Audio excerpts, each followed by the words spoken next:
today I'm going to show you how to soften air drying clay. So I bought a big block full of air drying clay so that we could work on clay over time and not worry about the cost. And now it's really hard and moldable, and this is how easy it is to soften it. So I'm going to make some holes into my big pile, like so. Ooh, what happened to the camera? Let's move it back. There we go. And then you pop it into a plastic bag. Make sure it's a waterproof bag with no holes. Put as much of it in as you want, all the little bits. And then you just add some water. There's no exact measure. I've just added quite a bit. In fact, I might put a bit more in. So it's quite a bit. And I'm going to knot it up like so.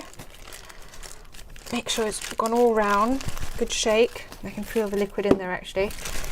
Like so.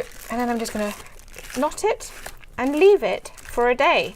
So I'm going to come back tomorrow or maybe the day after, depending what mood I'm in, and I'm going to show you how soft the clay is. Okay, so this is now 2 days later, but actually I could have done this yesterday, so 24 hours really is enough, and I can already feel it really squishy. It's good to have a bowl handy, because if you, like me, put a little bit too much water in, it'll be really soggy. But to be honest, I'd rather have a little bit too much water than a little bit too little. And now look at this. Perfect clay for working with, especially if you're younger and the strength in your fingers isn't as strong. Okay, so your fingers look a bit mucky, but that's why we have an art rag near us. So now let's get crafting, or actually more to the point, go and check out the rest of my channel, see all my crafts. This is just a crafts basic to help you get going, and obviously hopefully see you here again soon.